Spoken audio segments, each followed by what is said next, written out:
Good afternoon, everybody. Welcome to the City of Farmers Branch study session for Tuesday, June 18th. Because of a large number of people that have shown up this afternoon to speak to a particular item, we are moving our study session downstairs. So we're going to take a 5-minute recess, and we ourselves will move downstairs. Thank you.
Welcome, welcome everybody to the City of Farmers Branch study session for Tuesday, June 18th.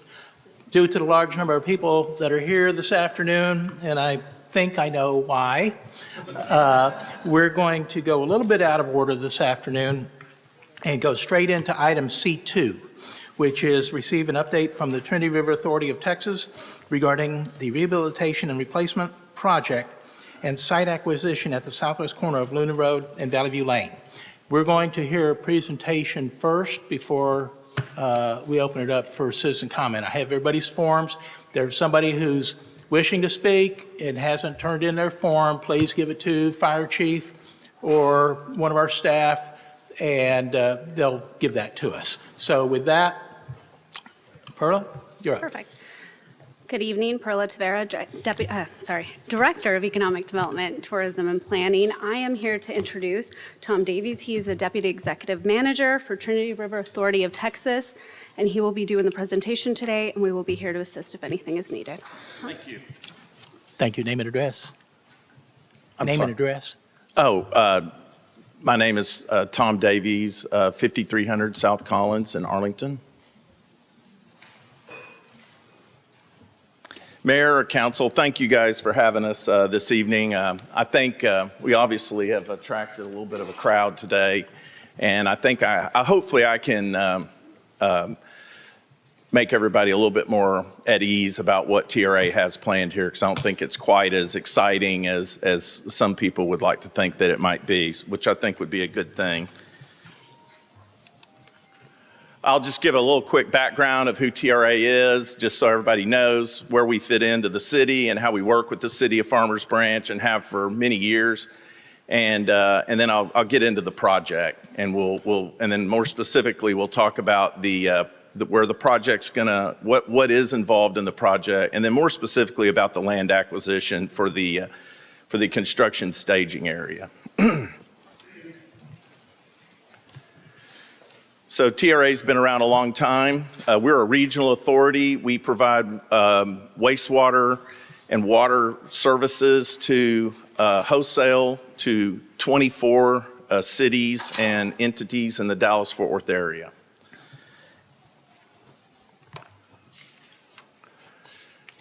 More specifically, we're here in Farmers Branch, and we provide wholesale wastewater services to the City of Farmers Branch. That is predominantly done by the Upper Elm Fork Interceptor, which mostly goes down Luna Road in Farmers Branch and Carrollton, and also on Hatton. And so we have the object of this project is the Elm Fork Interceptor that goes down Luna. We're starting the project south of the QT on the south side of 635, and it will extend almost all the way up to Sandy Lake Road for the most part. It's a multi-phase project. It's been going on since 2020. When we first hired a program manager and a team of consulting engineers. This is a large project. This is estimated to be over $200 million in construction. It's a large diameter wastewater line. It's in the 96 and 84 inch. So that's quite a bit bigger than me standing here. That's a very large wastewater line. The reason is because the existing line is in horrible condition. If I graded all the wastewater lines in the central regional system, which covers the majority of the central part of DFW, the TRA service area, this one would be at the very top of the list. It's critical that we get it replaced as soon as possible. We have had a series of, as evidenced by a series of emergency repairs. You can see the gold stars on the map here. These have been pretty dramatic. Some of these have been pretty dramatic repairs, especially the ones around 635 involving TxDOT. We're concerned about the integrity of this system and the overall how that relates to the public health. So you can see here on the map the Luna Road segment and the I guess we call it the kind of the Valley View cutoff, the part that ends up going up Hutton, but it doesn't actually go up Hutton, it goes behind the warehouses on Hutton. So we're concerned about those businesses over there, so we're actually diverting flow ultimately over onto Luna Road and gonna take a big hunk of the Hutton system out of service and line it with a much smaller pipe. More importantly, will be the part that goes through Mercer Parkway area will be taken out of service and diverted over to Luna, which should be good news for a lot of the people that are concerned about the staging area.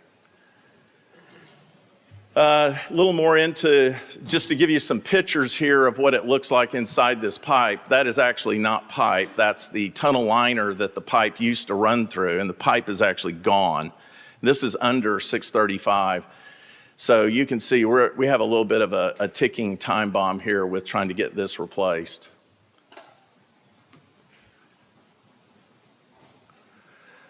The project's going to be done because of the size of the project and the desire to do it in phases and to minimize disruption. We're going to do it in multiple phases. So as you can see here, there are 7 phases. Each of them run, 1 to 2 years long in each construction phase. Some of them will overlap somewhat. That was the motivation for the purchase of for us, a fairly large tract, property, because we will probably have multiple uses for that property over the life of this project. So it's starting this fall with the most downstream section to get us across 635 and get us out from underneath the TxDOT. Looking at the property that we've started the acquisition on, we're not buying the entire piece of property. Just to be clear, we're not buying the entire piece of vacant property that is there on Valley View and Luna. We're buying what I'd call the front 2/3 of it. We would surround the property with a 8-foot privacy fence, kind of a very nice fence, like a proper wooden fence with a cap, that would look nice in any neighborhood, but it will be 8 feet tall make it not observable by, or offensive to anybody, with the hope of that being the case. We build very nice fences, I'll have to tell you. And we would be looking at buffering from any adjacent residences with, dedicating some of, not putting our fence right on the property line. As I said, we want to protect those trees. There's a big grove of trees on the property that do already act as a natural screen. Those will be protected, and then, we would have to, get out there on the ground and look at it, but we can even move the fence further away from that. And the other thing is that, as you can see on the map here, I'm sorry the colors aren't the greatest, but the part that we're not buying already does act as somewhat of a buffer from the residences there. As far as the use of the property, it's not a construction site. We are not constructing anything on this site. This is merely what we call a staging area. It's where our project facility will be there. This is where our inspectors will be headquartered. It's where the contractor or contractors, depending on if we have more than one segment going on at a time, would have their offices for the project. It would be basically a low intense use office park, if you will, for the contractor and the TRA staff that have to be on site to do the inspection. There would be some material storage there, but this is a pipe project, and these days the pipe comes off the assembly line in Houston and gets trucked straight to the trench and is put in the trench. This pipe's too big to handle multiple times, so it will probably very unlikely that very much pipe would ever be stored on this facility. And if it would, it's just sitting there. There's been discussion, I've heard and talked about with city staff about a batch plant. These projects do use a lot of what's called flowable fill. It's low-strength concrete that the pipe is encapsulated in, but this project won't merit a batch plant. So that's been eliminated from consideration. A batch plant kicks off all kinds of air quality permitting and concerns from the citizens, which we've certainly taken into consideration. So there will be no batch plant allowed on this site by our contractors. If they did anything, it would be what I'd call a on-site mixer unit, which is about the size of a 20-foot shipping container. So that's nothing like a batch plant could be or would be. And they would make that material there. Part of the reason TRA does that on our projects is to get trucks off the road. I know people are concerned when you have a construction project of this size is there's going to be trucks. Big things come on big trucks. But those, we have an elaborate traffic control plan, which the city, will and has reviewed at times. But the big issue here with the flowable fill trucks for the pipe embedment material is that the contractors would use dump trucks instead of concrete trucks. So that would be a lot less intrusive than 50 concrete mixing trucks lined up on Luna Road ready to, dump. They would just be, 2 or 3 or 4 or 5 of those going back and forth up and down Luna for the project. We will be closing a lane on Luna for the most part. That traffic control plan is a big part of our design that's been done. There will be diversions on Luna at times, but the idea is that we only close what we're working on and we try to really manage the impact to the local community. And that's pretty much a hallmark of every TRA project. As you can imagine, we do about $700 million worth of construction a year, and that's all over the middle part of the Metroplex where it's just like Farmers Branch. So we're very sensitive to working with the community and managing these expectations. So I would be glad to answer any questions, later about the site. But there is not going to be a batch plant. We will screen the site, and we will, work with city staff to provide a buffer. We would even be willing to put up. I don't recommend it, but if it was an issue, we could put up a noise barrier. Those are kind of ugly to me personally, but we do use those in certain locations. Here is the property. The colors don't really mean anything. We'll manage the site, as we need to. This example of the kind of facilities that might be on the site. I wanted to put a picture of a noise barrier just to show you it's not the prettiest thing, but for this particular project where we were right in the middle of a neighborhood at a TRA facility, there was actual construction going on at this site. As opposed to the facility here that we would be proposing where there will be no construction in that yard, that staging area there in Mercer Park. So, and this is what I was talking about is the site mixing equipment. This is not a batch plant. This is a truck mounted trailer unit that makes this material that we need for the construction. And we will, TRA prides itself, we have a whole community outreach group at TRA that works very closely with the citizens. We respond to every complaint. Our construction staff on site are trained to interface with the neighbors in the neighborhood and to immediately on site address their concerns.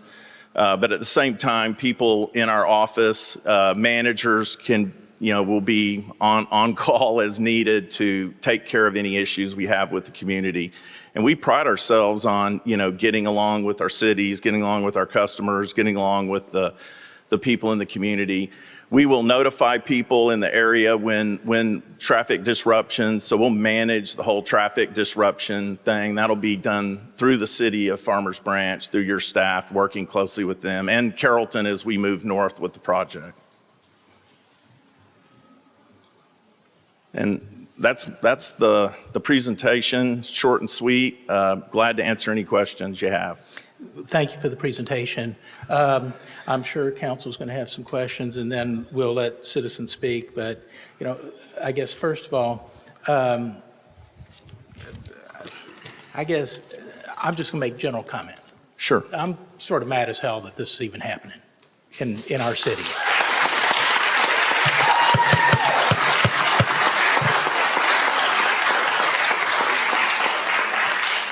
I understand the need, but when you talk about engagement and engaging with the community, I don't feel as though we were engaged with up front whenever this was initially planned.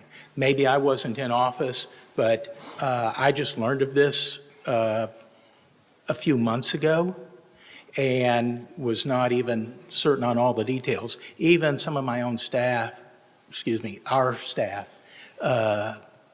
didn't have full knowledge of the project. Now, had I would have been at your next board meeting advocating for you all to find another place to put this, because you've taken, while you're purchasing the property, I get that, and the owner of the property has every right to sell that property to whomever, but it's taking a prime piece of property that our city, our staff, our economic development department has been working hard to try to find appropriate tenants for, so it could be developed to serve a retail purpose for the residents on the west side of our city. And now we're losing that for at least 7 years, if not more.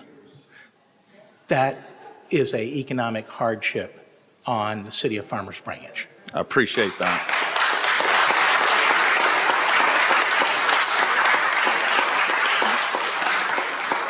So, having said, I don't know what can be done at this date. It sounds like you're firm in where you are at this point. I don't know if the sale of the property is finalized or not. It is not. Okay, I am not trying to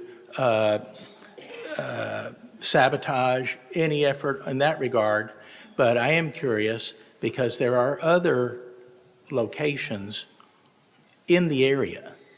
Did you ever consider, and if you want to go back, one of them was even shown on like slide 3 maybe? Let me see if I can get back there. Keep going? You can go there, yeah. That. Go forward. There. That, okay. Okay. So you see where the 635 emblem is? Yes, sir. Okay. So you've got the intersection of 161 coming down from the upper left. You've got 635, and Valley View is running parallel to 161. And there is a plot of land that is currently empty that's right there at that intersection. The right side of that intersection is the actual entry to Campion Trail Park. The left side, which would be on the east side of Valley View, is empty property. Don't know who owns it, don't know how much property you need, but it would certainly have been a more preferable site to me and my residents versus this prime piece of real estate. Was there ever any consideration to that or anything south of 635 along Luna? Yes, sir. There was extensive efforts put into looking at alternative locations.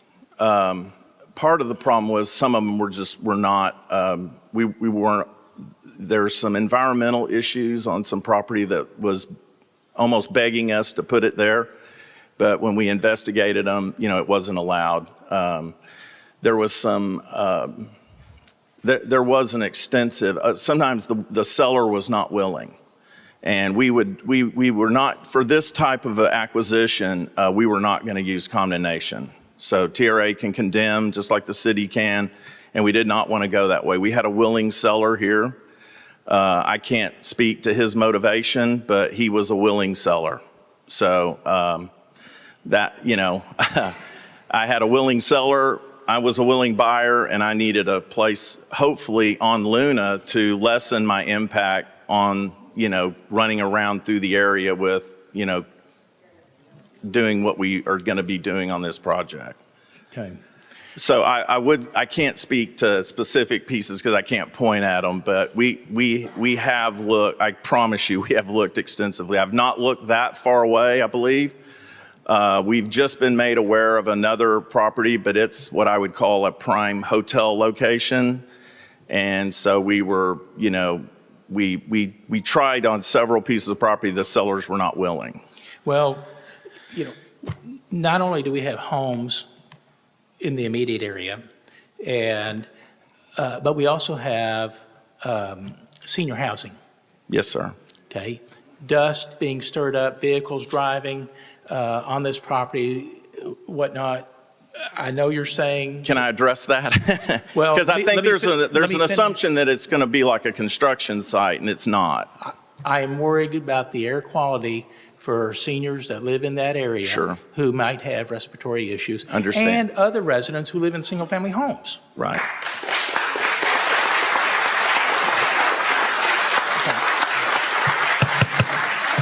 Okay. Yeah, this would be an all-weather surface inside the site, so it would not be, it wouldn't be any dustier than a grocery store parking lot. It's not a construction site. There is no construction going to be done on that piece of property, other than maybe the batching of that pipe material with that would be there. But that's a pretty low impact, low volume operation. As with any entity in the state of Texas, TRA and our contractors have to abide by all the law. And part of that law is, air quality, noise. So TRA does abide by the City of Farmers Branch noise ordinance and hours of operation also. So we would be, subjected to not working too early or too late or any of those kind of things. And the noise would be a major concern of ours. Well, As would dust, and as is any material that might find itself outside of the site. So we force our contractors to clean in front of their facilities, regularly throughout the day. well, I understand your concerns, though. I will be the biggest watchdog, and I will be knocking on your door when any one of these things is not right, because Understand. as much as we hate this, and again, I don't know if there's any alternative at this point, but if this moves forward the way it is, then you and I will have regular conversation. I would welcome that, but I will tell you this: we take this very seriously, and given what we're hearing, I mean, this is the ink is not dry. We're down to the very last couple of negotiating points on this, and I can't speak for our land rights group. That's a totally separate group at the authority, but I think I can say that we will take another look. Okay. You've asked us to, we will. And I'll go vet, I'll personally vet these other alternative sites. And, certainly, working with your staff, who's had a long relationship with TRA, we can, report back to you and the council on exactly what each of these, some of that may need to be more private discussions with your staff, but because it's involving purchasing people's property, but we'll do what we can do to run that up the flagpole, if you will. Thank you. We are the representatives of our residents, and they expect us to speak and be their advocates. Sure. And so I would be remiss if I didn't tell everybody here in the room who might want to speak to the TRA directly Their next board meeting is on the 26th at 10 a.m. at 5300 South Collins in Arlington. So I know council received a lot of emails from residents that were fired up and passionate. Okay? We received some of them too. So. And you're probably going to hear from some of those residents here, but let me just open up the floor for council. I'll start on my left with Councilman Roman. First and foremost, I want to thank the residents who are here today, who are here to speak on behalf of their own community that is, in my opinion, in jeopardy, to put it frankly. I also wanted to thank the state representatives who are watching, and Ana Reyes and Humberto Gallego from Chairman Anchia's office for engaging with us. And thank you for being here today. You're not in a popular position right now, but I appreciate you being here and answering our questions. And I want to be clear that you're not here asking us for permission to come. You're telling us what project you're here to come and do, right? Correct. We've talked about you're going to revisit other potential locations. You've told us a little bit about why this is the location that you've selected, and that you haven't purchased the property just yet. If this all moved forward and you found no other location, at what point do you intend on beginning the process of setting up shop? So the project will bid this fall, and so more realistically, the first contractor on the part crossing 635 would probably mobilize by January. So construction would probably start in January, but he certainly wouldn't be able to start construction till if we acquired this piece of property, till it was, fenced and paved with crushed stone or asphalt, whatever we decide is most appropriate, and all that sort of mitigation of that or development of that site took place. They wouldn't be able to start till then. That would be part of their mobilization. But I would guess that would start most realistically in January. Okay. It's a big project. They take a little while to get, once they win the bid and sign their contract and do all that, it does take a few months to get mobilized. Okay. Ben, when did we first hear about this project, and in what manner? Mayor Lynn had originally said he'd heard about the land sale, and so immediately reached out to Public Works to see if they could reach out to the TRA and tell us more about what was going on, and we found there was a lot of momentum, so we immediately reached out and asked for a meeting with city staff, then eventually to move to city council as well, so we better understood the project. And how long ago was that? I can get you an exact date, but not very long, months at the most, a couple. I do have some questions that residents had submitted to me. So I'll ask some of them. Will an 8-foot fence prevent the dust and particulate from the concrete mixer from interacting with our neighborhood? Well, there's not going to be a batch plant. But you said there would be a mixer. There'd be a mixer, yes. And so in a mixer, you're mixing water and dry components? Yes. And so when you're mixing dry components, is there at any point upon which dust floats in the air? I'm sure anything's possible. I mean, I don't know how far away it would blow, and how. We like any organization doing business in the state of Texas, the contractor who would be responsible for that would be having to abide by state of Texas air quality regulations. So I would think that if he was so reckless as to have concrete dust or dust in general blow off the site, that would not be acceptable by TRA, and we would stop his operation. Okay.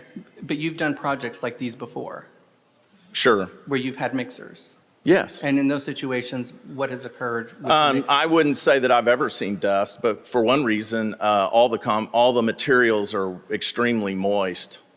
They have to be moist to make, they have to be saturated, what's called saturated surface dry, to be mixed in concrete.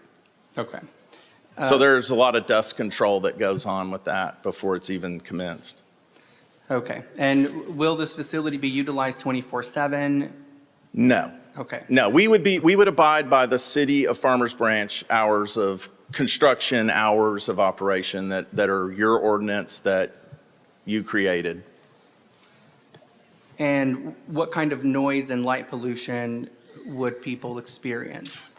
Well, again, this is not, I mean, other than the mixing of that material, there would be no other activity that might make what I would consider noise, other than a vehicle starting up or maybe a piece of heavy equipment maneuvering to move something or around the site. But it wouldn't be as loud as a grocery store delivering groceries at 2 a.m, and we certainly wouldn't have any deliveries at 2 a.m.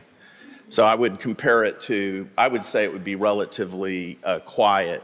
As far as light, there won't be any like stadium lighting or flood lighting or anything like that. There might be some security lighting around our office, but that would be relatively what I'd call low-level security lighting on the buildings.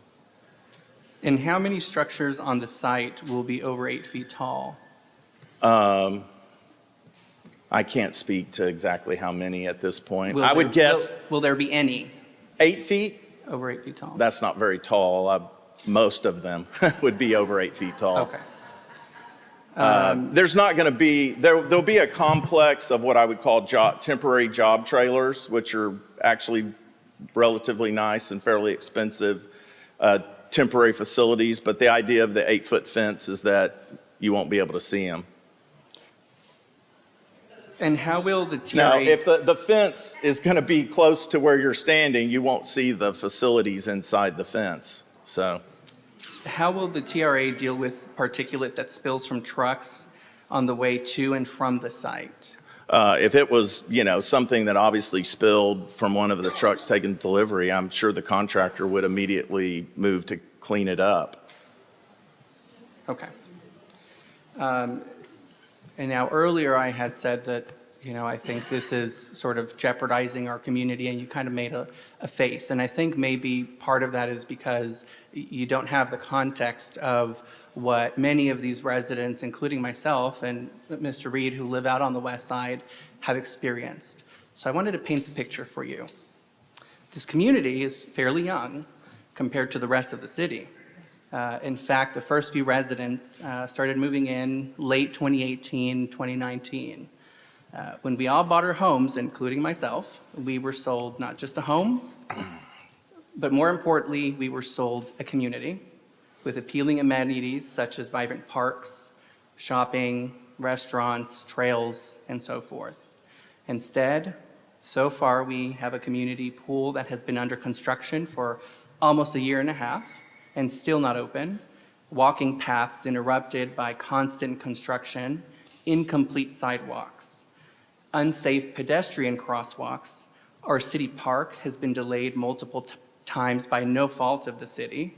Our restaurant corridor is still incomplete. We have strange smells that diffuse in our community in the winter months that incept from Dallas, and so many more issues that we simply don't have time for me to go through tonight. So I'll stop there, but I think you get the picture. Moreover, in addition to these concerns, we pay additional levies to live in that area, which we agreed to pay for because of the promises that we were made when we bought our homes. We have an additional assessment on top of our normal taxes that we pay to Dallas, Farmers Branch, CFBISD, and so forth. Those include a PID, the Valwood Authority, and we have 2 additional HOAs that are completely separate that we also are assessed. Suffice to say, I'm pretty sick and tired of being pushed around, and I'm sure everyone who's sitting here is too.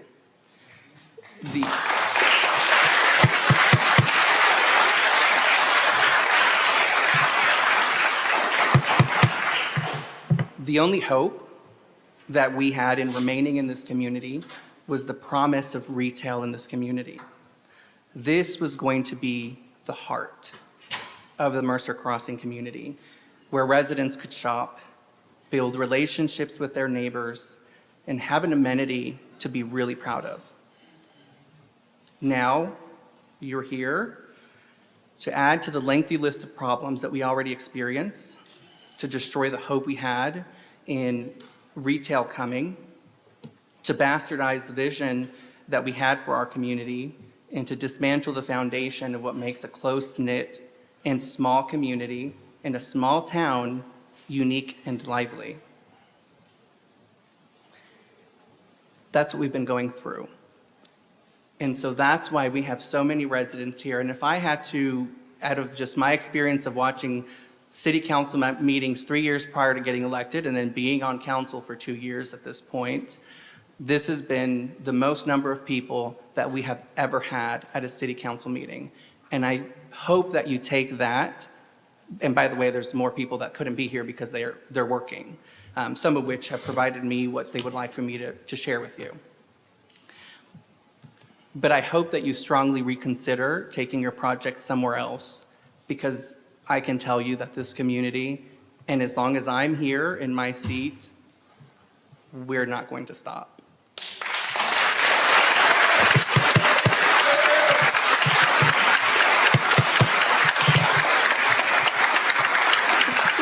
Please.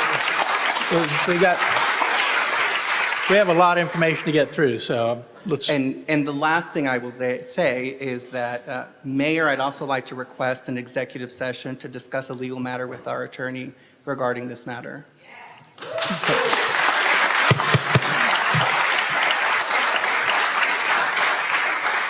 And that's it for right now. Thank you. Councilman Baird? Thank you for being here. I just had one question. Sure. Will there be any mounds of construction material or anything stored there on a regular basis? And if so, what? It's, if you know? generally speaking, a modern, heavy construction, which is what this is, would bring material in and deposit it right where they need it once. Moving it twice is just not acceptable, but there's a chance, that is one of the purposes of the yard, is if there's something that needs to be diverted because something happened, or that they could actually store, maybe rock or something there temporarily. But it's not going to be look like the piles and piles of material over there for acres and acres. That's not the purpose of this facility. And so you don't foresee No. a mound that could be easily seen over the 8-foot Oh, no. fence for I would weeks at a time? Or No. anything? Okay. I would be very surprised. What I will tell you is that when we say the project, the sewer line project is absolutely critical to the city of Farmers Branch. We have to replace these sewer lines. That will be impactful to the city of Farmers Branch. What we're discussing is the staging area location, just to be clear. Because you had said take the project somewhere else. I wish I could. I tried very hard. I tried to do a tunnel. I tried to go down George Bush. We tried to get out of this area because it is so congested, but there was just no way to do it. And our customers, meaning you, the city of Farmers Branch, and the people sitting in this room, pay that bill. So first and foremost, we try to provide the service we provide as cheaply as we possibly can, as expensive as it is.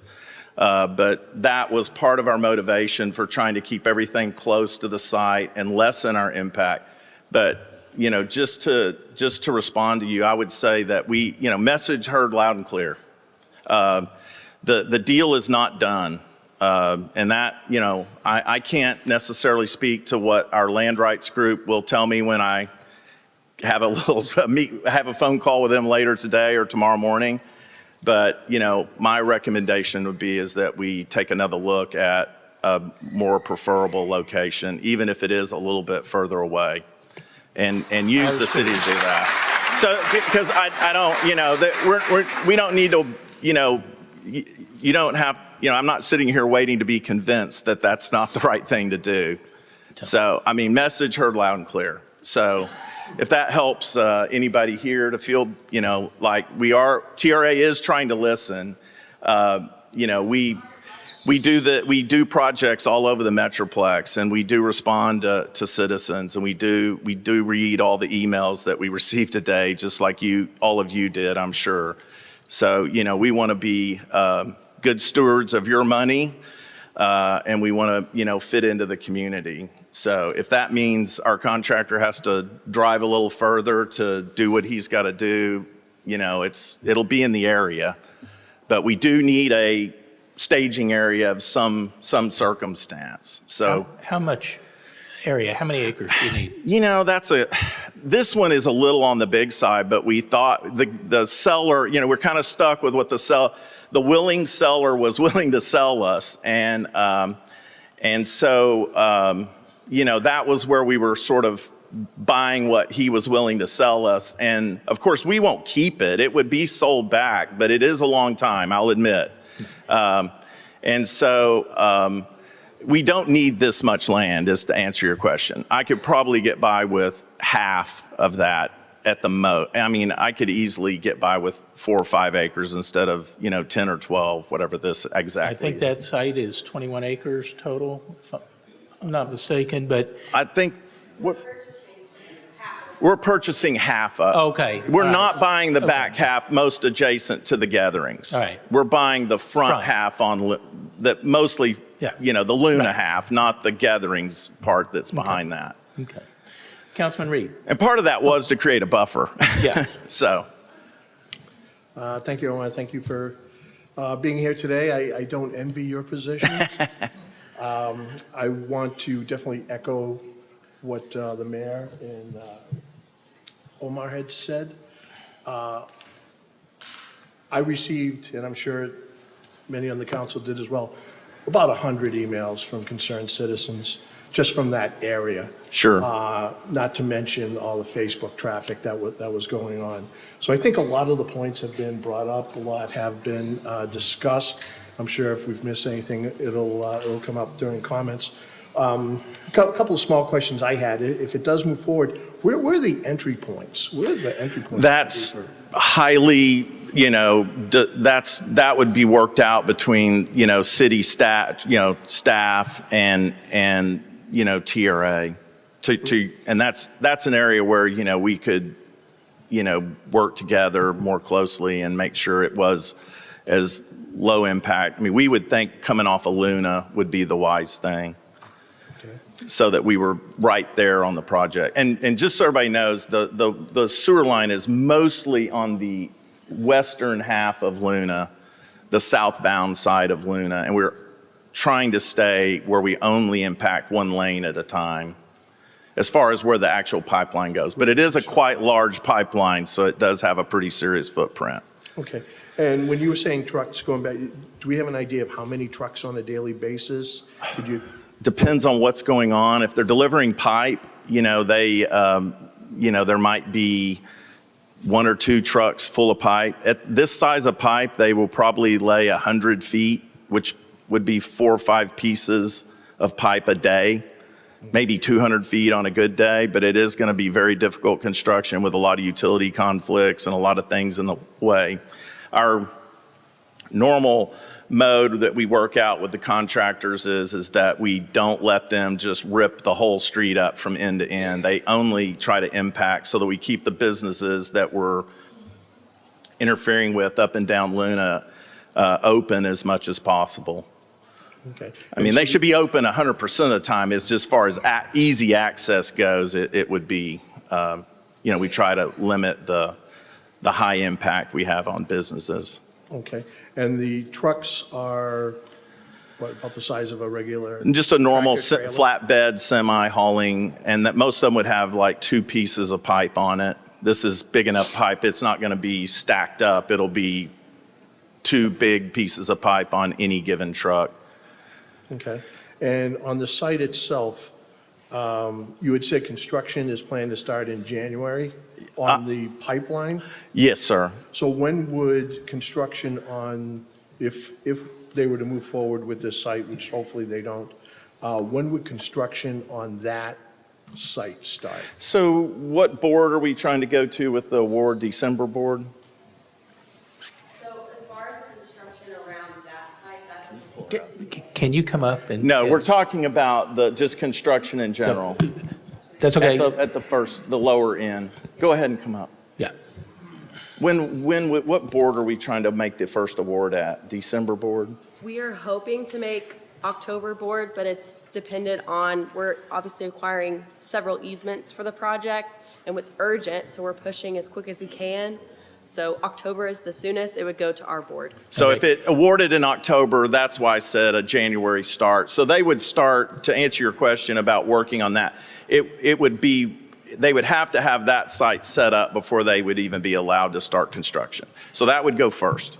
Will you state your name, just so we have it? Oh, sorry. Sure. Amanda Voss, I'm also with Trinity River Authority at 5300 College. Okay. Okay. So if construction starts in January, board is in October, hopefully, what do we think, in September, November, it would start? No. They would, we would award at the contract in October. At the end of October, they would immediately come in, sign a contract, and they would start mobilizing. A lot of that is behind the scenes, no impact to the local, but very early they would, somewhere in late November, December, January, they would start prepping that site for occupation. Okay. Moving putting the fence up would be first, the parts that, make it private as possible and as low as impact. Okay. And as far as trucks or other machinery on the site, does any of it run constantly?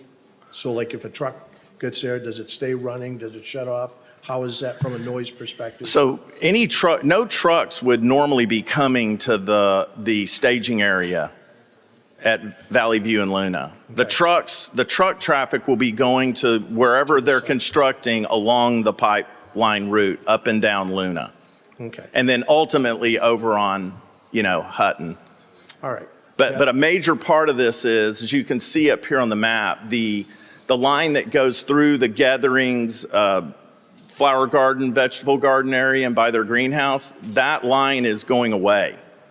So that line is not in good condition.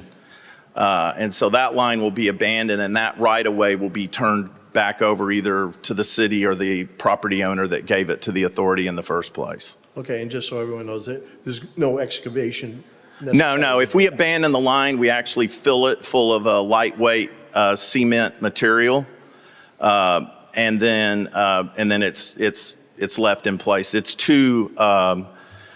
It would be too intensive to pull it out of the ground just to get rid of it. Nobody would like that. Right, I just wanted to make sure. Everyone understood. No, the manholes would be removed. If there was any manholes in that area near the gathering, those would be removed and cut down below grade, covered up, and then the pipe would be filled full of grout. And that's the plan for that. But that is one of the later phases. But it is in design, and the design has already got the line going down Valley View and Whittington Place instead of cutting through the neighborhood. Understood. All right, that's all I have. Thank you. Thank you. Councilman Jackson. Thank you, Mayor. Thank you, Mr. Davies. I'll echo earlier comments. I don't envy the chair you sit in tonight. I don't want it to be overlooked that we appreciate TRA's role in making sure that waste goes where waste is supposed to go. I'm sure that most would probably agree. We probably take it for granted that when we flush a toilet, things go where things are supposed to go, and there's a lot that went into making sure that that happens. I will say, though, for Farmers Branch over the years, our city has demonstrated a pretty high pain tolerance that progress brings. It's very evident today. The LBJ and Tech Express project, while it's complete, there's still a very ugly nuisance of a staging and storage property at our city's front door.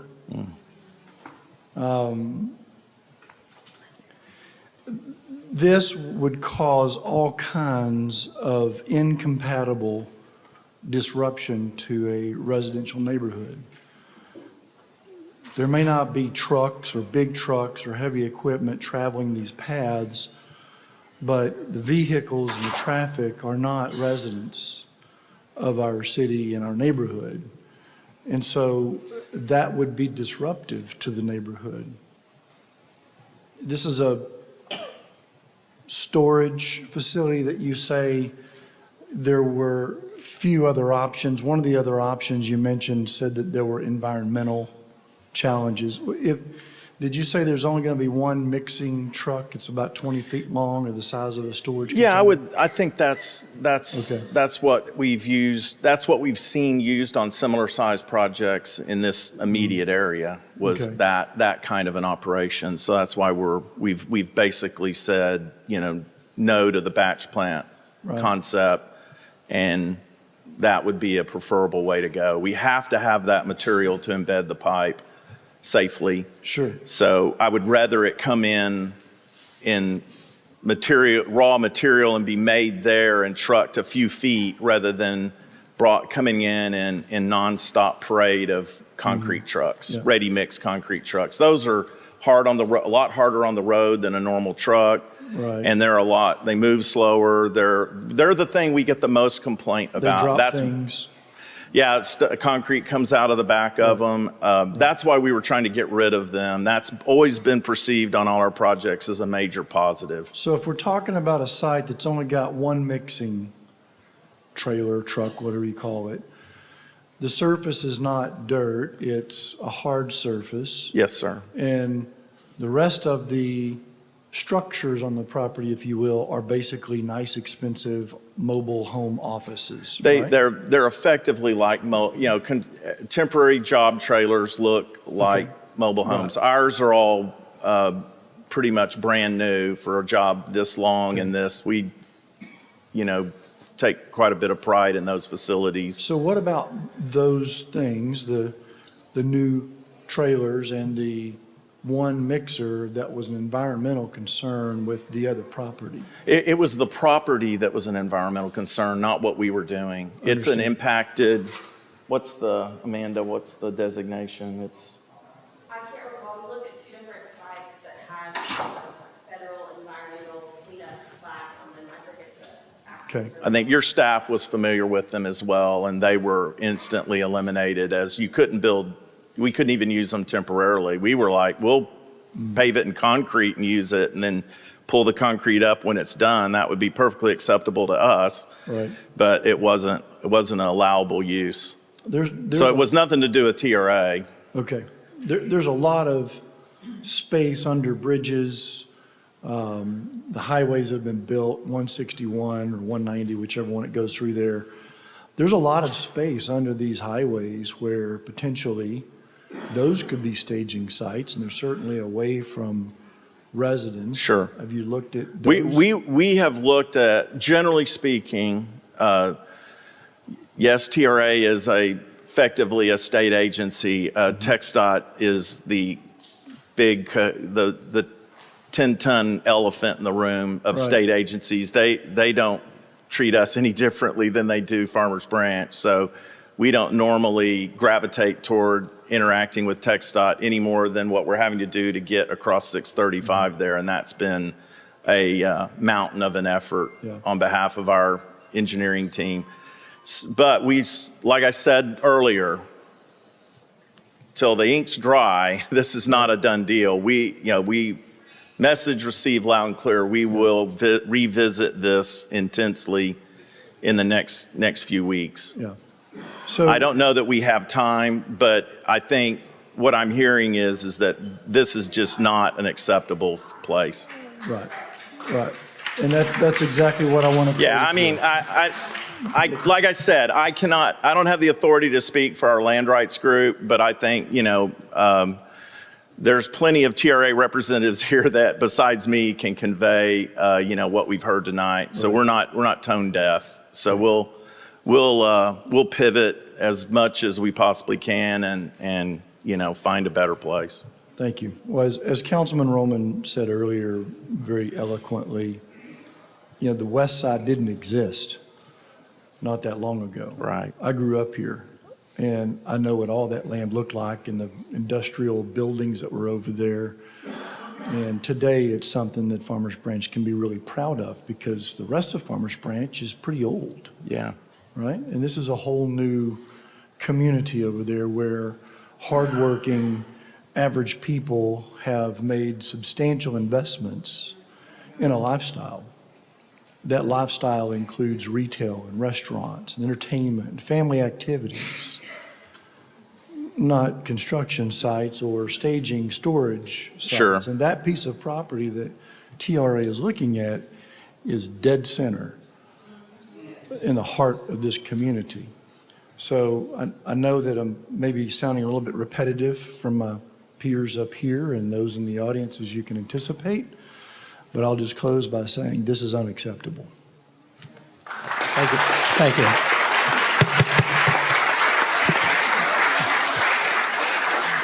Councilman Neal? Thank you, Mr. Davies. I don't envy you either for this situation, but I do want to echo the sentiments of the mayor and the other Sure. councilmen up here. I think many of the questions I had been answered or questioned of you by the other councilmen. And I just want to concur with them that I'm 100% against this project at this given location, period. I do want to clarify, you're not talking about the sewer. The sewer line's No, got to happen. I understand that. Okay. Yes, yes. I'm I talking wanna- about this location that when you want to when we utilize for when the we think staging. about the project, we think about the sewer line. I understand. Understand. Okay. But I'm trying to be mindful of our Well, I community just don't as want well, anybody so. to leave here thinking that nothing's going to happen, Right, because right. something is So- going to happen. So, So I want to strongly urge you to reconsider this location in favor of another location. Sure. And to that end, I do concur with an executive session that Mr. Roman had. We will go had there spoke after- about, and I'm hoping after we can do that. comments. And just one or two other quick questions. You mentioned your land rights group. Has that group, or maybe Ben, have you been in contact together with this group on locations? Not with the lands rights group, just with this group here that's currently represented. Would that be helpful in any way for us to work maybe yeah, I'll together bring to help all that. identify? We'll have a meeting with Enough. staff, and we'll bring. I would recommend, with Ben, that we'll make that happen. Okay. And kind of reboot this effort and find a suitable place. We're going to need the city's help. There's no Sure, doubt. sure, I mean, yeah. I'm not going to do this again. No, that's So- kind of where I'm going here. So, and since you brought that up, Ben, do you have any idea what sort of level of a commitment or burden or cost it will be to us, the city and the city staff, in order to work with them? Do you have any? We will find a way. That's something that's very important to the community. But that and- is a cost to us as a city as well, right? So- Correct. There's going to be time and other things that'll be pushed back to make this happen as well. But it's just one of those. I just want to clarify one thing, Mr. Davies, to make sure I understand from our experience interacting with outside parties. You've said that things, so if this does move forward at this location, what guarantees do you have for the promises, or what you're telling us here, there won't be a batching plant, there won't be this or that, there won't be piles of dirt? Because we've been promised things like that in the past. My council has been promised this in the past, and all of a sudden the pile of dirt's there for 2 years versus 3 months. Right. So with respect to the batch plant, that will be written into the contract documents given to the contractor. So that will be in black and white in a construction contract, which will be legally binding by the contractor. So, you'll be given copies of those pages to look at, and that would be the case, assuming, we use this facility. I don't think we would find the batch plants are problematic. They take air quality permits, which can be protested, thank goodness. And so, we usually only end up with a batch plant in very rare circumstances in extremely industrial parts of the Trinity River Basin, which a lot of it is in the bottomlands of the Trinity River where there's no residences anywhere near. So a batch plant's not compatible with this project. The engineering staff at TRA make that happen easy. What I can't do is dictate means and methods to the contractor. So we can limit his ability to store bulk materials for extended periods of time through the same mechanism through the contract documents. At some point, our legal staff has to get involved in those kind of things because it's hard to enforce, it's hard to measure. It's what we would say is that if any of those kind of things were deemed a nuisance to the community, should we be in a place near the community, then we would want to hear about it, and then we can take action. So we're always open to, a lot of our facilities are right in neighborhoods, unfortunately, and we, when we work in those communities and the contractor makes too much noise, hopefully our inspector who's there on the site will stop them, and he's got noise monitoring equipment. It goes off, we all know about it, and he does something about it immediately. If we still get a complaint from the neighbor, then management follows up. Construction management staff follow up and take care of it. So we do rely on the community to tell us when they're not happy. I mean, it is heavy civil construction. It's not easy, and it is big, and it is sometimes a little bit inconvenient and obnoxious, but that's the nature of the beast. There's no other way I can't magically teleport Carrollton's wastewater over and through Farmers Branch and get it to the central regional plant down in Grand Prairie without building a pipe. That's hard to do. And believe me, I tried to dig a deep tunnel. We even talked to Elon Musk's company about it. And we tried to build a tunnel from one end of this project all the way under and come out down near the gun club. So we've tried many innovative, wild things to lessen the impact, and all of those are just ridiculously prohibitive at the end of the day. All right, are you good? Thank you, Mr. Davies. Thank you, Mayor. I'm done. Thank you. Thank you. All righty, so I realize that a number of folks have signed up to speak to this as a citizen comment at study session. I actually have, what I've counted so far is 49 speaker forms that have signed up. So if everybody gets 3 minutes, that's I think 2 hours and 45 minutes that we're going to be sitting here listening to everybody, and we've got a city council meeting at 6 o'clock. So I'm going to call names. Each person will have 3 minutes for each person to speak with reasonable limitation on speakers. Anyone wishing to speak shall be courteous and cordial to not only the council, staff, our TRA guests, and any board and commission member. No disparaging remarks will be allowed. I would ask that unless you have something that nobody else has said, please, there's no need. I think the point's been made. But with that, thank you. And I will call Tim Ramsey. Nope.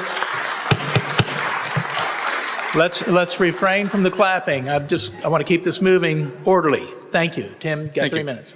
Hi, Tim Ramsey. I'm the president of the gatherings at Mercer Crossing, 55 and plus community condominiums. That this construction staging site will be in our backyard. So there are a surprising number of gatherings residents here today. Our concerns are property values. Some of us are looking to resell our condominium, and when a buyer comes and sees this construction project in our backyard, that's going to impact the resale value. Other concerns, of course, quality of life, air quality, noise, et cetera. Those have all been talked about. The biggest issue that I have is this seemed to sneak up on us. And so what we're looking for from the city and from the TRA is better visibility and no more surprises. Thank you. Thank you. Okay. Next up is Lynn Chafin.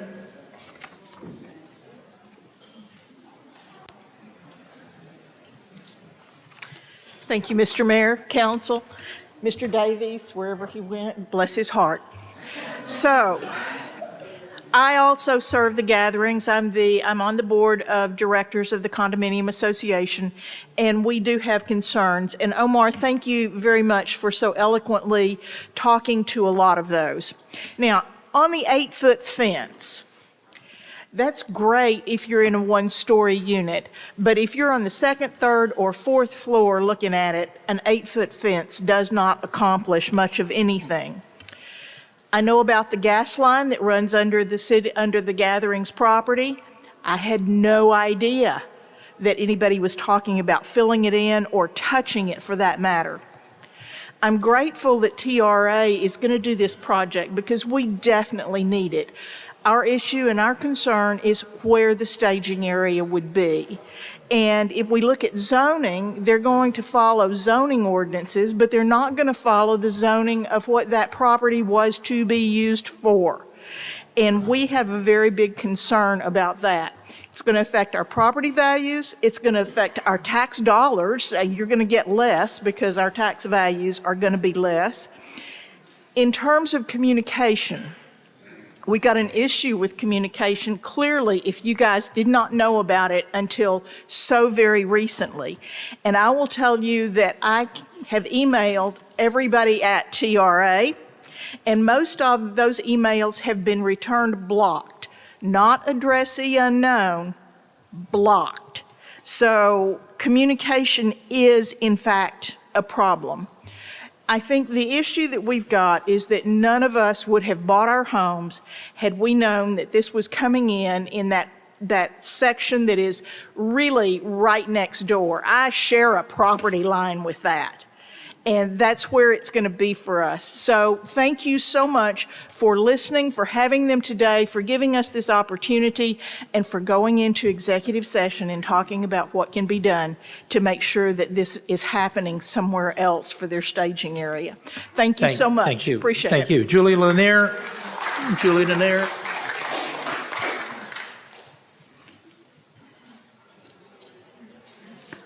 Hello.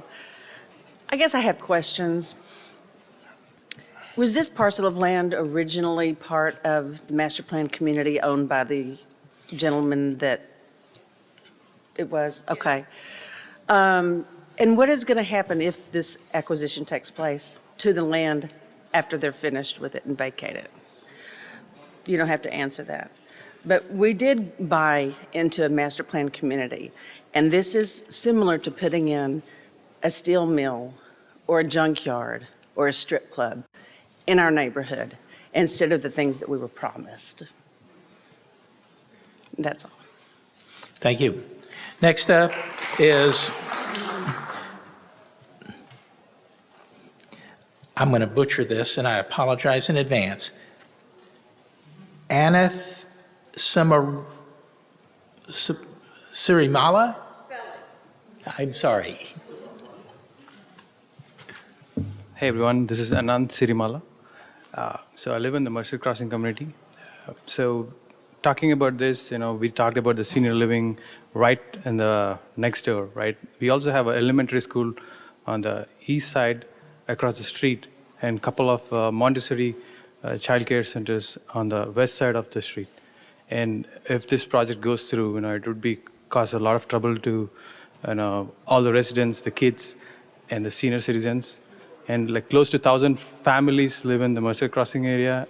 And if you include the hundreds of families in the apartment communities, it would affect several thousands of Farmers Branch residents.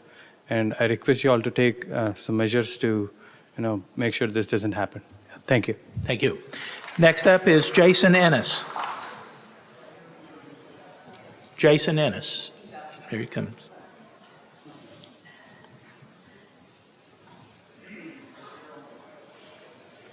Mayor, Council, just thank you for the opportunity to speak today. Jason Ennis, 12523 Royal Oaks Lane. Looking at the construction schedule in the map here, it's obvious that this location is at the far southern edge of the vast majority of the work that's going to be done. So I find it, and I don't like having to think this or make this comment, and I don't address it to any representative of TRA, but to TRA as an organization. I just find it stunning that in this day and age, TRA would target what is one of the most diverse residential neighborhoods in the county for this kind of operation. When vast majority of the work is done north, somehow this site was targeted simply because it was available for sale. And I'm positive, as the representative has said, there's other better options, and maybe it's just stunning that they would target this. Thank you. Thank you. Next up is Chris Phillip.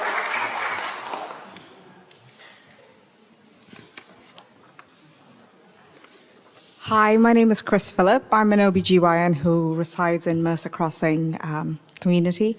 My address is 1889 Whittington Place. Obviously, there is going to be pollution. There's no amount of what TRA says. And a lot of the questions that you had asked him, he essentially put it down to the constructor? No, the contractor, sorry. So he's relying a lot on someone else to follow the rules that are in place. And that didn't answer any of the questions. And as an OBGYN, it's very concerning that the pollution is going to affect a lot of the young mothers. Ours is a young community. Of course, we've got the plus 55 community right next door, but we've got like a lot of young parents. The children are going to be affected. The young mothers who are going to be affected are going to have causes that will cause premature birth, low birth rate. And this is really scary. And to be honest, there aren't enough studies out there to tell you what an 8 to 10-year-old project is going to look like on our health. And we were sold dreams specifically, and this was never a consideration. We've got a perfectly good industrial area above, and we don't have any other information other than this is the property that they're looking for. We don't know if they look for other properties. Is that something you would know, or is that something we could have access to so that we could also assess for ourselves that they may have done their homework? Thank you. Thank you.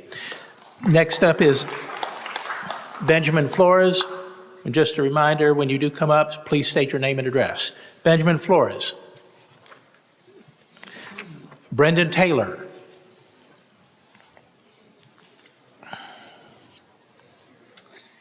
Hello, Council, Mayor. Brendan Taylor, 12864 Perrin Lane. I want to thank you for your time today in addressing our neighbors. I also represent 415 plus of our members of the community who have signed a petition against this. We understand the emergency order for this, but we think that the location of this should be reconsidered. Also want to recognize our first responders who are in the room. We have our fire chief as well in the room. My home actually overlooks this intersection that we are considering. This is the artery, as Omar Roman mentioned, to first responders who are using this on an ongoing basis. So the concern of big things coming on big trucks is going to have congestion throughout this artery of our community, as well as causing traffic diversions, blocking one lane of traffic. So how will our first responders be able to get to those emergency calls that they need to in a timely manner, and will this take away from their response times as well? This was my dream home when I first moved from Pittsburgh to Dallas. This is my dream community, and that is why I invested so much time in being here today. Thank you. Thank you. Patrick Trapp.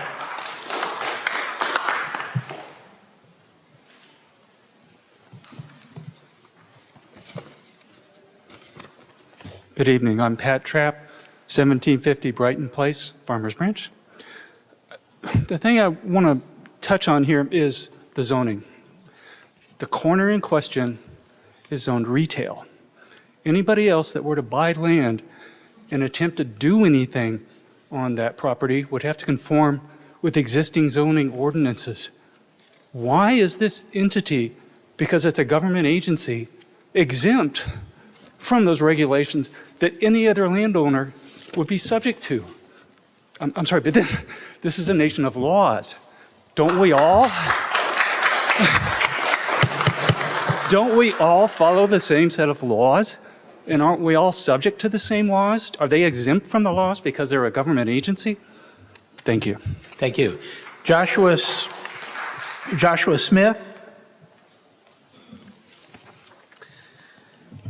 Thank you. I've lived in this community. Say your name and address, please. Oh, sorry.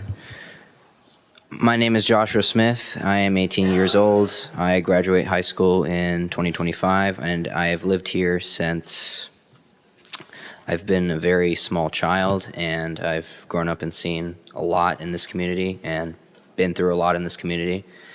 And I've made plenty of amazing memories in this community, and I would be very disappointed to spend the last few years of being in this community before I graduate for college to see a gigantic plot of land that was supposed to be for retail, for me and the community to enjoy, being used for all of this nonsense, quite frankly.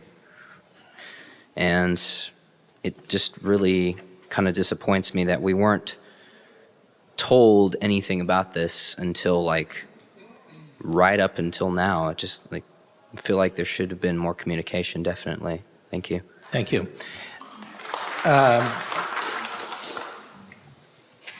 And Truda.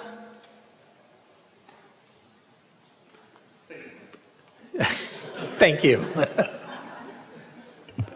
My name is Anirudh Penakonda. I'm in 1782 Prescott Place. Thank you, Omar, for kind of expressing what we've all been thinking and going through the struggles of being in this community and being promised one thing, but being actually given something else. People have also already mentioned most of the things, but as a parent of 2 young children who enjoys using the sidewalks and taking my kids out for walks and jogging myself and really trying to enjoy what's coming to us with the new city park, I think this is in direct opposition to everything that's been promised to us, our health, the health of my children, the development of my children. And I think this is in some ways not a big surprise that this has happened, given the history of what's happened with our community, but I do hope that we are able to change course, and I'm somewhat heartened by the statements from the representative that it can be changed. So I hope they do take it into account and change their mind about making this happen. Thank you. Thank you. Leslie Westland.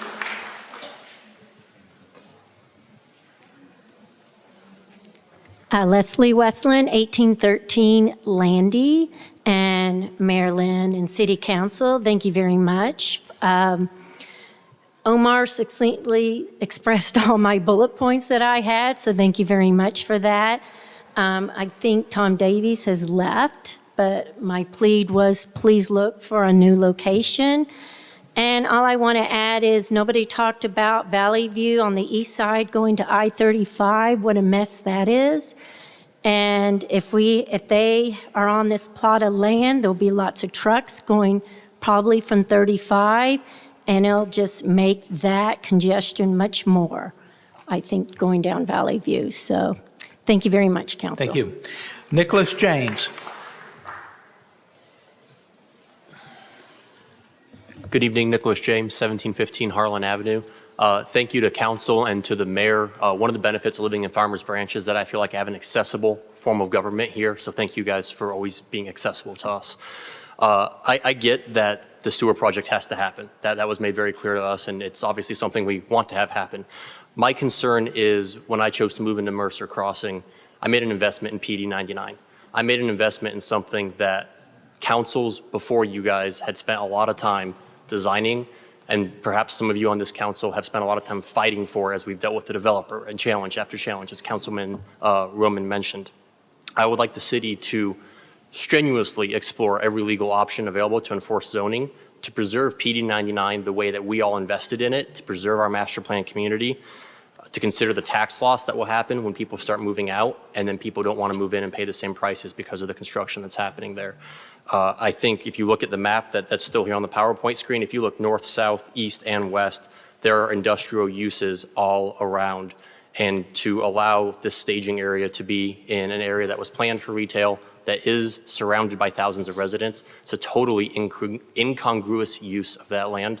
And I appreciate you guys as our elected and paid representatives going to the TRA board, because we don't have time to do this. We're all in other jobs. And I hope you guys vigorously follow up on this and hold them to finding another site. Thank you. Thank you. Next up is Larry Russell. Larry Russell. Next up, Vihan. Okay. They might be doctors because they write like doctors. No offense. That's me. Yeah, my name is Vihan Parikh. I'm at 1806 Mendahal. Thank you guys for taking this time doing this. TRA, mentioned that they work with community, beforehand, afterhand, duringhand. How can they say that they work with the community? This community is, 5 years old? You guys are finding out 2 months ago.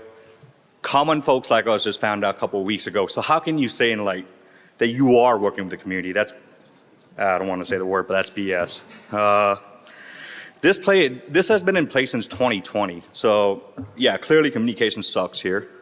We've been misled, misinformed, pretty much just lied to at this point.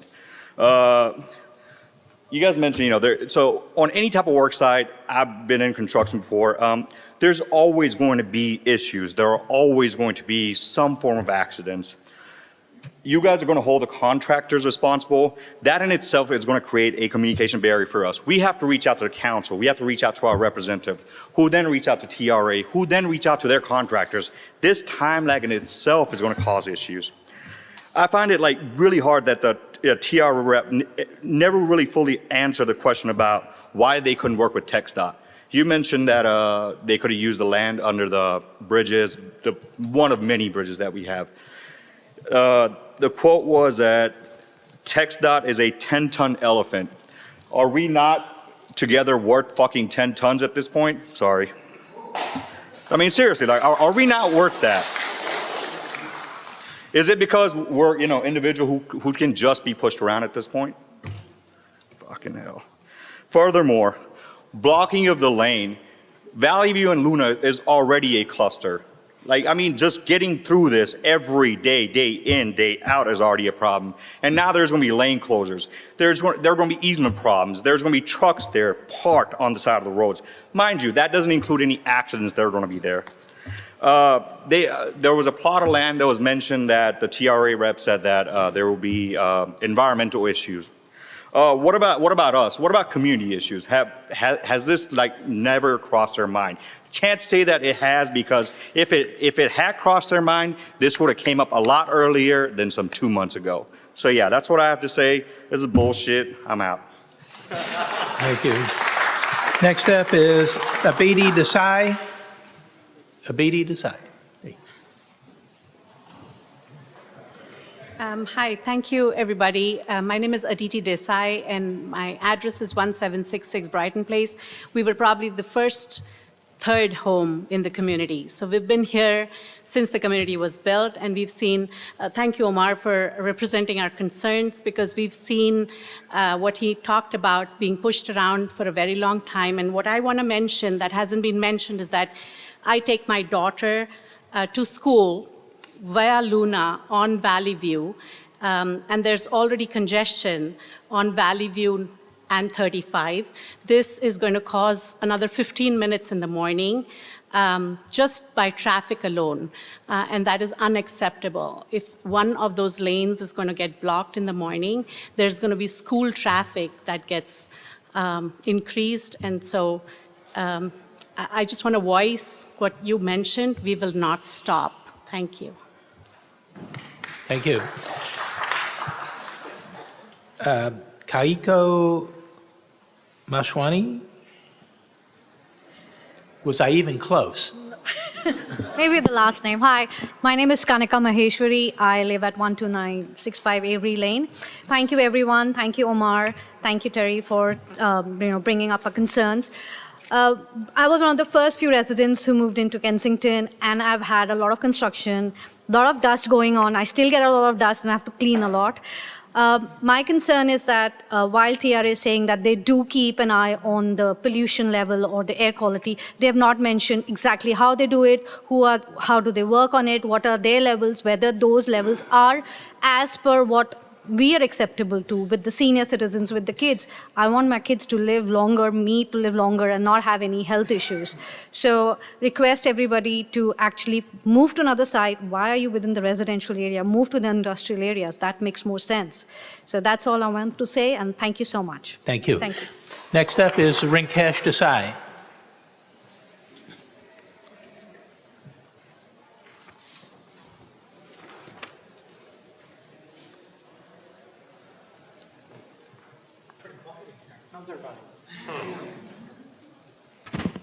Hello. Rink Desai, 1753 Hanover Court, Farmers Branch, 75234. I appreciate all the council members as well as Mayor for entertaining us today.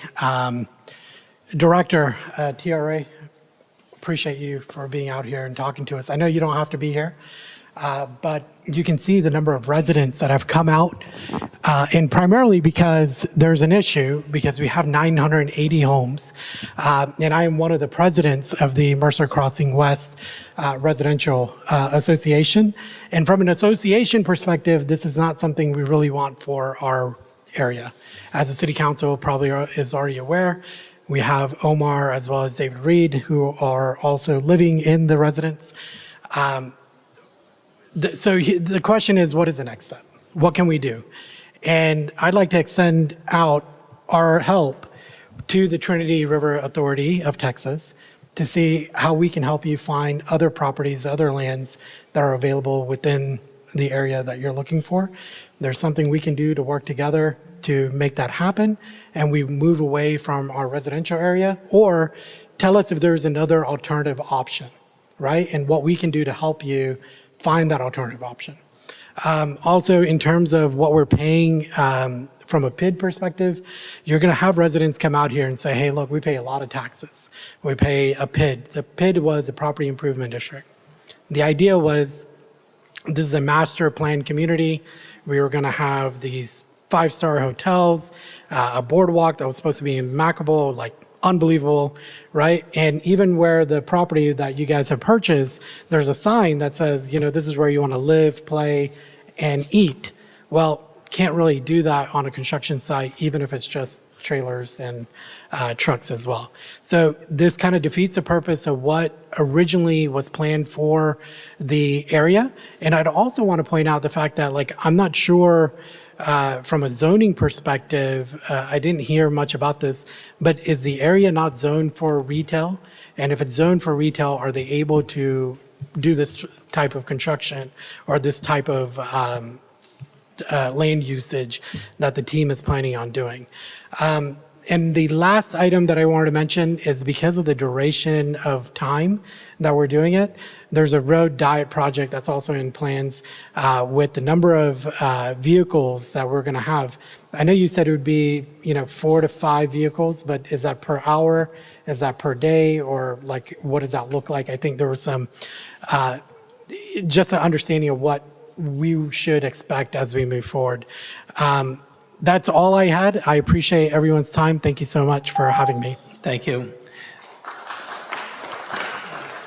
Would like to remind everybody again, unless you have something new that hasn't been said, please consider maybe yielding your time. Monica Thorvar?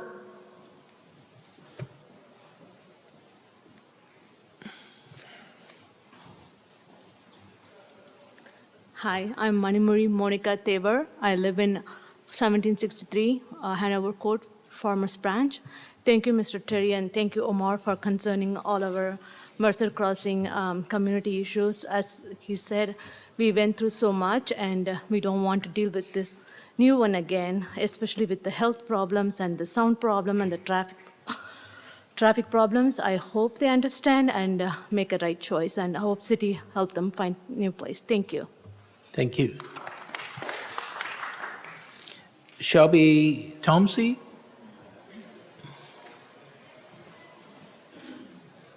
Hi, I'm Shirley Tomsey, 1912 Cathedral Drive. Thanks to Mayor Len, the council, and the TRA representative. And so one of the questions that Mayor Len had asked was on the location. Why not to look at alternate location? And there was an area of land identified. And the TRA representative said that it was because they had environmental, it was against the environmental regulations. How is it that something which is against the environmental regulation for trees is okay for a senior living, which is right next to the property? How is it okay? Something which is not good for the trees, but it is okay for people? I don't get it. Sorry. Maybe I don't know the law, but not acceptable. The second point I did have was the construction staging areas, when not in operational use during non-business hours, they're definitely going to increase the crime rate. This is going to be a storage facility, and we are already having issues with the crime, on the other side of Kensington and beyond. So this area will become a high risk for crime going up right in the middle of a residential community. If this project was started a few years ago during the COVID times or later, then the community was small and the impact would have been much lesser. But now that there are so many people, the residential community is there, we are accepting change after change. We were promised, the entire community as a whole. We let go of the amphitheater. We let go of so many things. And now we are being asked to, that there's a construction site coming up. This is something that we consider a home. This is a home, what is here, right? We want a residential community, and we are not looking for a construction area, living next to the construction area. Another point is in terms of the buses that are coming in, not all the kids in the community go to Carrollton Farmers Branch schools, which are here. They go across to the other side. And all the buses that are coming here, they agreed for specific stops and stuff. And with all the traffic that is going to increase, there are like the same drivers are ferrying different, bus routes. And if the schools stop the buses because of the construction nightmare or because of the traffic nightmare that's going to come up, is going to impact a lot of the working community over here who are already hard pressed for time. So I would really request the TRA to reconsider their stance. And the last point that I have in terms of the accident prone, the 635 is already that intersection, right? It is a high accident prone area with the speed at which vehicles are exiting. And with all the construction going on right at that intersection, it will increase accidents, it will increase other than the traffic delays and the connectivity to Dallas North, right? Thank you. So thank you. Thank you.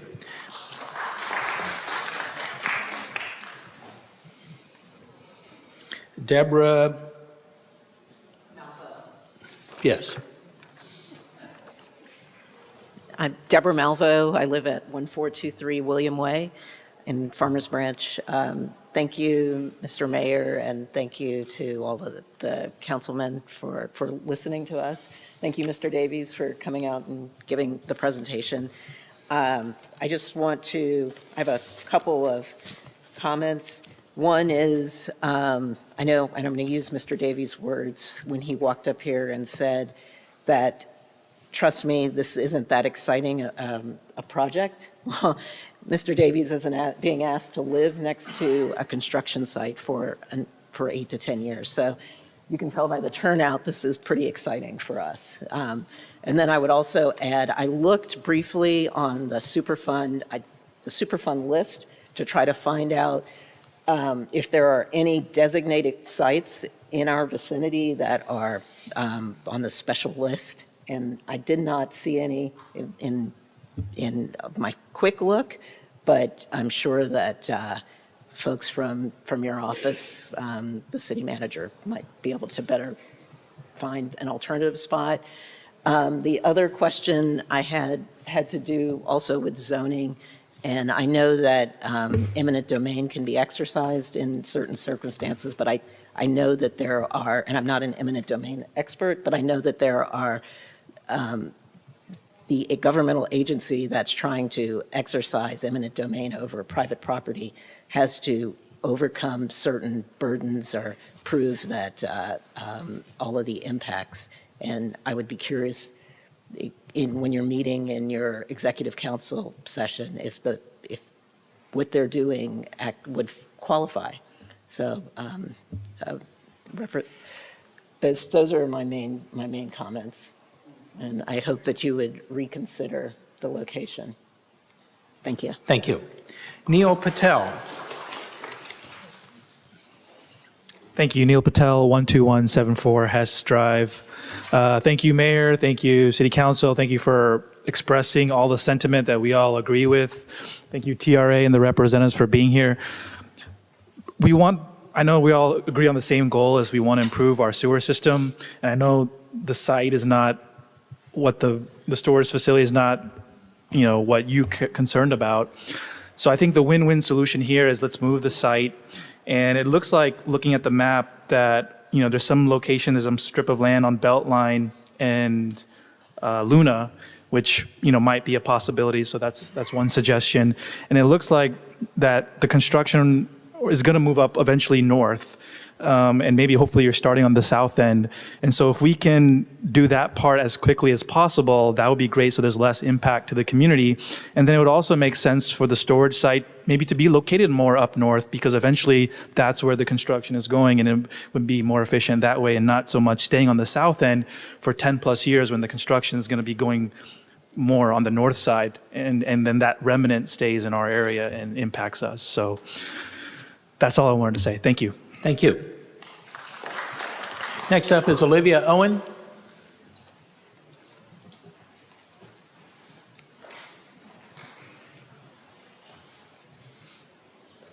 Hi, everyone. Olivia Owen, 1561 Whittington. So directly looking at the site.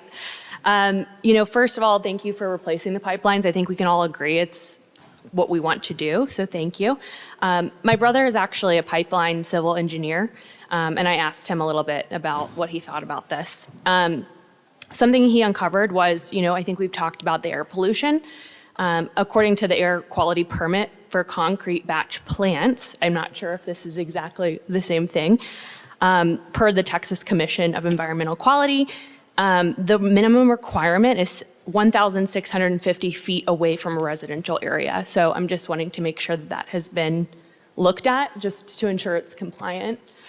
Also, some clarifying questions about the truck schedule. I know we talked about that a little earlier. You mentioned that the trucks would not be going to the staging area. However, the site is for, batching concrete, meaning trucks would need to go to this site to pick up the concrete, go to the actual construction areas. This typically happens in the morning hours, so noise would be an issue. Just doubling down on the pollution topic that we've all been chatting about. My husband and I are starting a family this year, and I am terrified. Terrified is what I know everyone else says. As far as the noise goes, it will be a problem. I work from home. I know a lot of us do, and this will affect our livelihood. I'm right there looking at the site, and I work from home. I have a really flexible schedule. I'm in sales. So I guess my question is, you mentioned if there are issues, we can go to the source. So I feel like based on the turnout, this community will be knocking at the door. When there are issues, there will be issues. That's not even a question. And so I just wonder, is this worth our tax money to be coming up to all these problems? Residents are complaining, they're complaining, putting issues towards TRA. So I'm just wondering, I just don't think it's a really valuable use of their time, our tax dollars. We're gonna run into issues, that's not even a question. So I think just the simple solution, like we've all agreed on, is to find appropriate land. And I really hope we do that. Thank you. Thank you. Dilip Kumar. Dilip Kumar.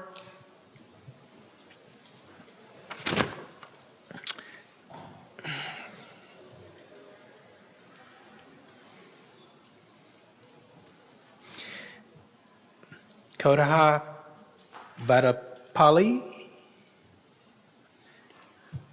and I apologize. Ravi Kali. Ravi Kali.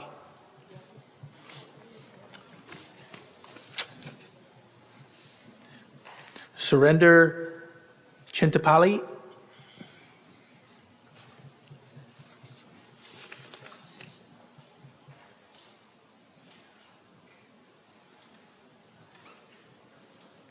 It's either a P or a D. Ravakulim.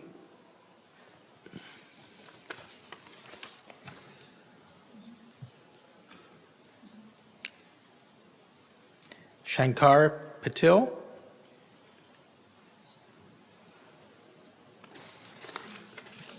Sandeep Mesrapu.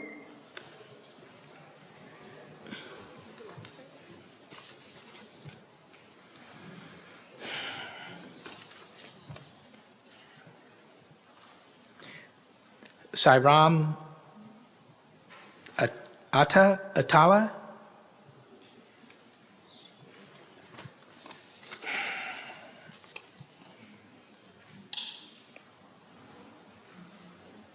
Parvan Maladi.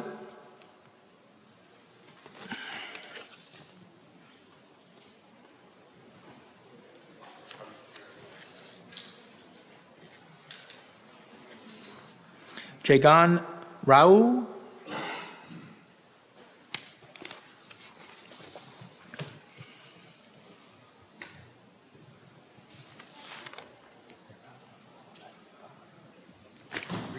Okay.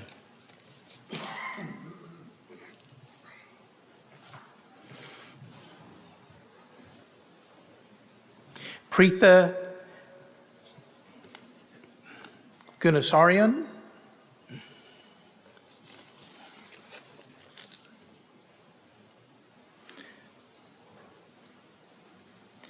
Ajaiber Singh.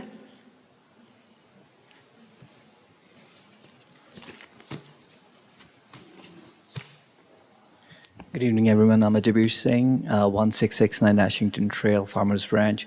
Well, most of the people have said what I had in mind, but I just want to say that for the rest of Farmers Branch, the construction of the repair of the pipeline is only going to go for a period of time that it affects their area. But for us, it's going to go for 10 years.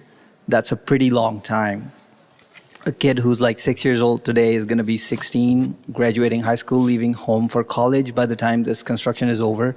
And all they can remember about their family and their house is construction and trucks and cement. So I think it's pretty unfair to the whole community to have a project that's going on for so long.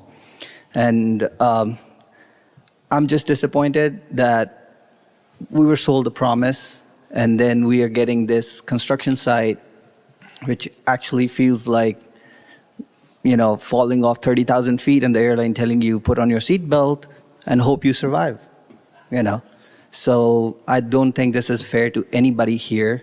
Everybody has put in a lot of money, a lot of emotions into their houses in here. And the community is already disappointed with all the changes that have been going through. And I think it's pretty unfair and unjust to everybody here to come up with a project like that. So I totally feel like you should definitely look for a new spot. Thank you. Jagan Pramesa?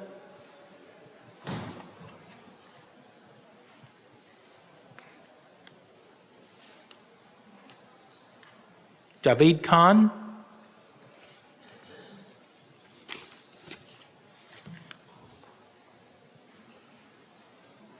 Praduit Shah?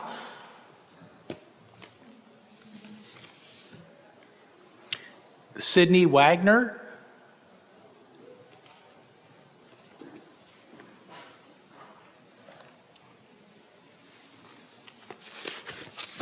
Hi, I'm Sydney Wagner, 12963 Wimbledon Way.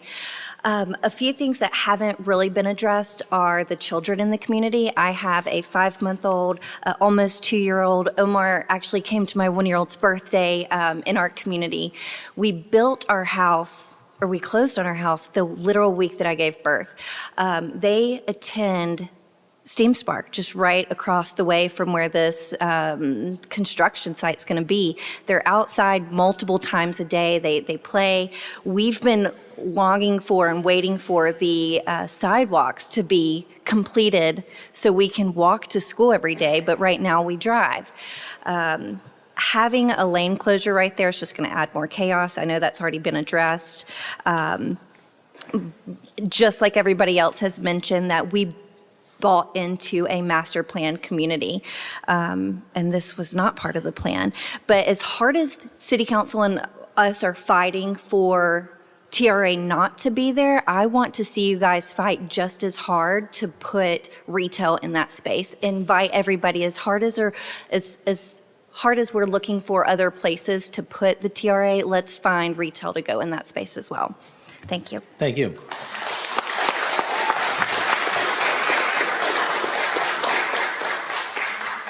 Suresh Shiridvara?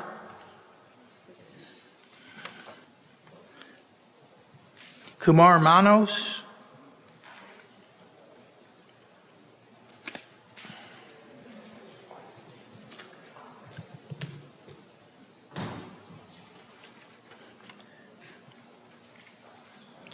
On Pravila Urillo? Okay.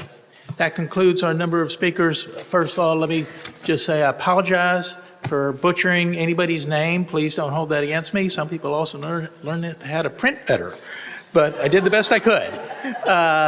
So that concludes our speakers for this evening. We have been requested to go into executive session.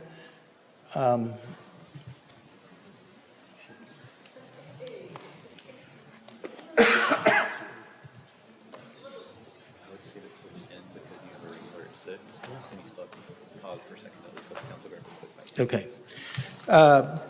So we will go into executive session later. We also have a city council meeting that's going to be starting at 6 o'clock. So with that, I am going to recess study session at 5:52. We will reconvene at 6 o'clock for a regular city council meeting. Thank y'all for coming.